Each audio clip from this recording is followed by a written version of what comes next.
देखिए, जो अगर आप इस क्वेश्चन को कर चुके हैं तो इसका एक बार आप आंसर देख लीजिए। इसका आंसर आएगा 51। क्वेश्चन थोड़ा सा मुश्किल ही है, रीड करते हैं। पार्टिकल है, उसका मास गिवन है 200 MeV पर सी स्क्वायर। ये मैंने एक पार्टिकल बनाया, इसके बारे में इन्होंने बताया कि मास जो है वो 200 MeV अपॉन सी स्क्वायर है। वैल्यू हम बाद में ले लेंगे, अभी हमने इसको m से रिप्रेजेंट कर दिया है। और ये मान लेते हैं कि कुछ स्पीड से आगे जा रहा है, मानना ही पड़ेगा क्योंकि इसका आगे कोलिजन हुआ है।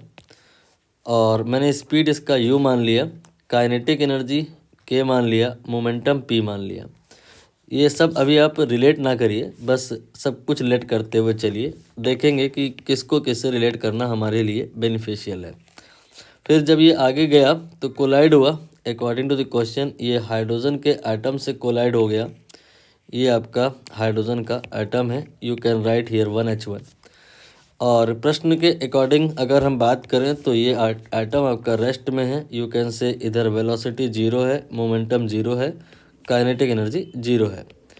कोलिजन होने के बाद क्या हुआ, ये प्रश्न में इन्होंने बताया है कि soon after the collision what happen, particle ये जो है ये रुक गया। तो यहाँ पर यू कैन से कि जो अब m बनेगा उसका जो वेलोसिटी होगा वो 0 होगा, मोमेंटम जो होगा वो 0 होगा, काइनेटिक एनर्जी वो सब 0 होगा। तो फिर ये सब जो चीज़ें पहले थी वो गई किस में, ये 1H1 में ही गई। ये आपका 1H1 दोबारा से बनाया जा रहा है और इसके साथ अब मेजर चेंजेस आए हैं। पहला चेंज तो ये कि इसमें अब रिकॉइलिंग हुई है। रिकॉइलिंग का मतलब यहाँ पर ज़्यादा उस तरह का दिमाग न लगाइएगा कि कोई यहाँ पर फायरिंग हुई और बैक फायर हुआ। ये बस आप सिंपल मानो कि कुछ वेलोसिटी से आगे जाने लगा। ये मान लिया मैंने कि v वेलोसिटी से आगे जाने लगा, उसके करस्पॉन्डिंग इसका मोमेंटम होगा, कुछ मैंने p डैश मान लिया, काइनेटिक एनर्जी कुछ मैंने k डैश मान लिया। तो ये रिकॉइल वर्ड जो है उसकी वजह से सब कुछ लिखा गया है। नाउ आगे ये भी कहा गया है कि ये जो आपका हाइड्रोजन एटम है ये एक्साइटेड भी हो गया है, इसमें एक्साइटेशन हुआ है, इसलिए मैंने स्टार बना दिया। एक्साइटेशन का मतलब ये है कि इसके अंदर एनर्जी लेवल्स होते हैं और उनमें इलेक्ट्रॉन डले रहते हैं। ग्राउंड स्टेट पे इलेक्ट्रॉन तो n=1 पे ही होता है, लेकिन यहाँ पर कह रहे हैं कि इस कोलिजन की वजह से एक्साइटेशन हो गया है, मतलब इलेक्ट्रॉन ऊपर कुछ मूव कर गया है। प्रश्नानुसार अगर कहें तो ये you can say first excited state में आ गया है। तो ये आपका यू कैन से 10.4 EV के बराबर का एनर्जी गेन कर लिया होगा। ये कैसे निकला, दरअसल आपको याद रखना पड़ेगा, याद नहीं रख सकते तो कोई बात नहीं। फिर 13.6 EV/n² फार्मूले में n की वैल्यू 1 और n की वैल्यू 2 डाल के देखो तो ये आपका -30 माइनस होता है यहाँ पे, और यहाँ पे ये -3.4 आएगा। तो ये आपने जो वैल्यू बताई हैं, दीज आर दी एनर्जी यहाँ पर और ये एनर्जी यहाँ पे, तो इसके बीच का जो डिफरेंस होगा वो आप देख लो 10.2 आएगा। मतलब कहने का कि यहाँ पर 10.2 इलेक्ट्रॉन वोल्ट की एनर्जी अगर इस हाइड्रोजन एटम को कोई पकड़ के रखे, कहीं जाने ना दे, बिल्कुल फिक्स कर दे और इधर ही दे दे, तो अंदर का जो इलेक्ट्रॉन है 1 से 2 पे आ जाएगा। लेकिन यहाँ पे कॉम्प्लिकेशन है वो ये कि एक तो यहाँ पर अंदरूनी तौर पे internally 10.2 electron volt energy absorb हो चुकी है एंड टुगेदर विद इसमें कुछ एक्सटर्नल काइनेटिक एनर्जी भी है। इस वाली एनर्जी की वजह से इसमें कोई मोमेंटम नहीं होता है।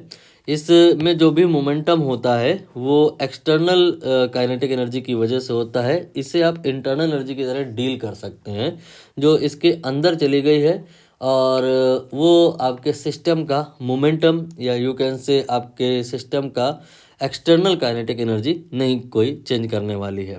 अब आप एक बार फिर से समझने की कोशिश करिए कि ये जो दो मास हैं इनके और इनके, क्या ये रिलेटेबल है।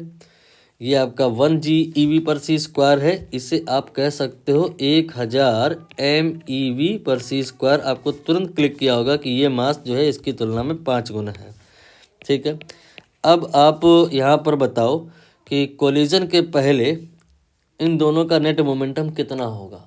भाई इसमें तो मोमेंटम ही नहीं है, तो जो भी मोमेंटम होगा बिकॉज ऑफ दिस होगा और वो पी के बराबर होगा, और कोलिजन के बाद जो मोमेंटम होगा वो उतना ही रहना चाहिए because of principle of conservation of momentum.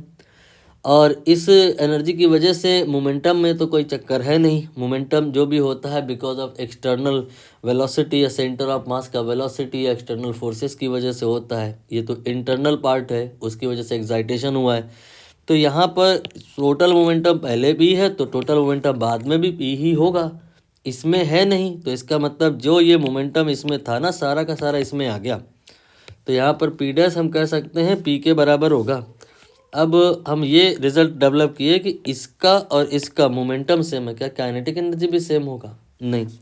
Kinetic energy और मोमेंटम के बीच में एक रिलेशन होता है प्यारा सा, p²/2m, जिससे एटलीस्ट ये तो समझ में आता है कि मास के इन्वर्स में होगा।